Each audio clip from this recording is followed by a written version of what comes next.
Guinéennes, Guinéens, mes chers compatriotes, l'année 2019 qui s'achève aujourd'hui marque l'entrée de notre pays dans la 10e année du processus démocratique que nous avons inauguré ensemble en 2010.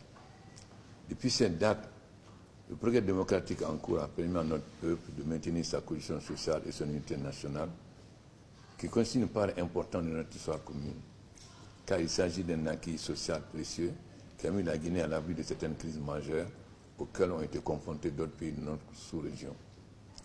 Les épreuves parfois difficiles sur le chemin que nous avons traversé ensemble sont inhérentes à la condition d'un État. Mais je me réjouis que la Guinée ait gardé son enracinement dans une vie démocratique qui est devenue une valeur fondamentale à laquelle notre peuple reste profondément attaché. La démocratie guinéenne, privilégiant le dialogue politique, est aujourd'hui une réalité. Notre vie politique est enrichie par l'existence de sensibilités politiques plurielles permettant à chaque citoyen d'exercer en toute indépendance ses droits et libertés. Cette gouvernance démocratique nous offre également la possibilité de promouvoir des réformes utiles à l'amélioration des conditions de vie de nos populations, la possibilité de développer notre économie et de moderniser nos institutions. Guinéennes et Guinéens, mes chers compatriotes, les derniers mois de l'année 2019 ont été marqués par des manifestations politico-sociales ayant engendré des pertes en vie humaine. Je voudrais, au nom de la nation tout entière, présenter les condoléances à toutes les familles endeuillées et renouveler l'engagement de l'État à prendre toute sa responsabilité pour éviter à l'avenir que de tels actes ne se reproduisent. J'appelle ainsi toutes les forces politiques et sociales à œuvrer pour concilier les exigences de la liberté avec celles de la sécurité, afin que le droit de manifester sur l'espace public se fasse dans un cadre légal et sécurisé pour réduire tous les débordements qui seraient préjudiciables au maintien de l'ordre public. À vous tous, femmes, hommes, jeunes Guinéens de l'intérieur et Guinéens de l'extérieur, de l'étranger, en cette fin d'année 2019, je voudrais vous adresser mes meilleurs vœux de santé, de bonheur, de prospérité à vous et à vos familles, et vous inviter à prendre part à la préservation de notre bien commun, la Guinée. Aux pays frères confrontés à des conflits à haute tension diverses, je renouvelle ici notre attachement et le soutien de la Guinée pour un retour à la paix et à la préservation de l'intégrité territoriale. Mes chers compatriotes, en ce nouvel an, l'honneur me revient d'adresser les félicitations de la nation à nos forces de défense et de sécurité pour l'engagement, le courage et la disponibilité dans la défense de notre intégrité territoriale, celle des nations républicaines et la sécurisation de nos citoyens, ainsi que leur participation à la lutte contre le terrorisme au Mali. J'adresse mes vœux à tous les travailleurs qui demeurent nos partenaires pour la construction d'une Guinée éloignée de la fracture sociale.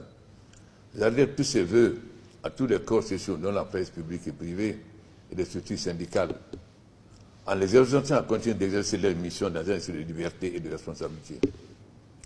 En communion avec chaque Guinéen, je pense à ceux qui ont été arrachés à notre affection en 2019, aux personnes en détresse, aux étrangers vivant parmi nous, peuples frères et amis, je souhaite une année de paix, de prospérité, afin que nous puissions poursuivre ensemble dans la sérénité la concrétisation de nobles aspirations d'une Guinée indépendante, souveraine, œuvrant pour la paix en Afrique dans le monde. Guinéennes et Guinéens, mes chers compatriotes, l'objectif de notre politique est de poursuivre l'œuvre de transformation de la vie des Guinéens, notamment celle des jeunes et des femmes. Depuis 2010, notre gouvernement a radicalement amélioré le cadre macroéconomique national en rétablissant les grands équilibres économiques, en réduisant le taux d'inflation de 21,8%. Notre politique a consisté à maîtriser le déficit budgétaire, à soutenir le taux de couverture des importations, La Banque centrale, qui avait à peine un mois de réserve en 2010, la Guinée a établi le climat de confiance avec la Banque mondiale depuis 2012, avec l'accès au programme PPT, Pays pauvres, très endettés. Nous avons conclu de grands projets comme l'accord cadre de 20 milliards de dollars avec la Chine, pour investir dans les secteurs vitaux économiques comme la construction des routes, l'assainissement et la répression des voiries urbaines. L'accord sur les 21 milliards du groupe consultatif de Paris 2017-2020, dont la moitié des ressources a déjà été décaissée pour 2019, est également un signal positif de nos partenaires techniques et financiers à notre égard. Notre croissance de l'économie de plus de 6% est au-dessus de la moyenne de la région. Pour intensifier la fourniture d'électricité à tous les Guinéens, des mesures sont prises depuis 2010 pour accroître notre capacité énergétique avec le barrage de Careta, 240 MW en 2015, celui de Swapiti qui démarre en 2020 avec une capacité de 450 MW, celui du barrage d'Amaria d'un montant de 300 MW, pour atteindre une capacité de 200 MW en 2020. S'ajoute le barrage de Kokoutamba d'une capacité de 200 MW. Notre production agricole bénéficie aujourd'hui de 100 000 tonnes d'engrais contre 5 000 en 2010, pour soutenir un secteur qui évolue vers l'autosuffisance alimentaire. Aussi, plusieurs mesures de soutien technique et financier ont été prises pour le monde agricole. Le soutien en matière d'intrants et d'équipements agricoles a permis de booster constamment la production agricole vivrière entre 2011 et 2019. L'agriculture est aujourd'hui un levier important pour le développement de la Guinée. Premier employeur, le secteur de l'agriculture joue un rôle clé dans la réduction de la pauvreté et le développement rural. Il a assuré le revenu de 57% des ménages ruraux et l'emploi de 52% de la main-d'œuvre. Mes chers compatriotes, dans le secteur minier, des progrès notables ont été accomplis, avec une mobilisation de plus de 10 milliards de dollars, dont plus de 3 milliards de dollars actuellement en cours d'exécution sur le terrain, presque le double de ces investis sur les 50 années d'indépendance. Cette nouvelle dynamique a permis de créer plus de 17 000 emplois directs et plus de 50 000 emplois indirects de 2011 à 2018. Notre objectif dans le futur est d'orienter le secteur dans la diversification de la production et la transformation des produits miniers avec 6 nouveaux projets de raffinerie et un nouveau projet de fonderie d'alumine. La raffinerie Friguia avec la société Rissal a été relancée en 2018. La compagnie de bourse de Guinée, CBG, a engagé le processus de réalisation de l'étude de faisabilité pour la construction d'une raffinerie d'alumine. De 13 millions de tonnes en 2010, la production de boxe atteindra presque sûrement 100 000 tonnes en 2020, au moment où 15% de nos recettes minières sont désormais affectées au financement des collectivités territoriales locales dans le cadre de l'ANAFIC. C'est-à-dire plus de 700 milliards de francs guinéens, visant à impulser une dynamique de développement économique à la base, en créant des emplois et en stimulant l'entrepreneuriat des jeunes et des femmes sur toute l'étendue du territoire national. Ce projet concerne 342 communes urbaines et rurales. Plus de 700 projets d'investissement mobiliseront près de 700 PME et près de 500 jeunes encadreurs pour le suivi des projets. Mes chers compatriotes, la Guinée est engagée dans la lutte contre la pauvreté et pour l'autonomisation des jeunes et des femmes, notamment le projet dit d'inclusion économique, financière et sociale visant à extraire de la pauvreté un nombre important de Guinéens à l'horizon 2025. Pour atteindre cet objectif, 104 millions de dollars ont été mobilisés auprès de la Banque mondiale, la Banque africaine de développement et du budget national de développement. En attendant de mobiliser de manière conséquente la collecte de nos ressources internes, grâce à la mission d'appui à la mobilisation des ressources internes, qui devrait passer de 13,5 à au moins 20% du PIB. Une stratégie qui va faciliter l'investissement dans la construction de logements sociaux via Agrifil, gestionnaire d'un projet de 5 000 logements. Un projet également en place en faveur des jeunes et des femmes. 300 millions de dollars sont déjà négociés et conclus avec différents bailleurs de fonds, dont entre autres l'Union européenne, la Banque mondiale, la Société financière internationale, les agences spéciales des Nations unies, la BAD, la BID, l'AFD et la BAD. Cette initiative a pour cible plus de 200 000 jeunes et femmes à travers tout le pays. Guinéennes et Guinéens, mes chers compatriotes, la question de l'école guinéenne est une préoccupation permanente pour moi. Comme enseignant et en ma qualité de président de la République, l'école guinéenne est une priorité.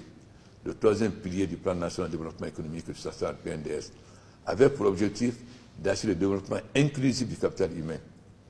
C'est pour accompagner la Guinée dans cet effort que nos partenaires techniques et financiers ont aidé à élaborer une politique nationale de la profession enseignante et de participer à la mise en place d'un programme décennal pour l'éducation et des projets innovants, comme le projet d'amélioration de la formation et de l'insertion dans le secteur agricole et minier et l'intégration socio-économique des jeunes au sein du ministère de l'enseignement technique et de la formation professionnelle.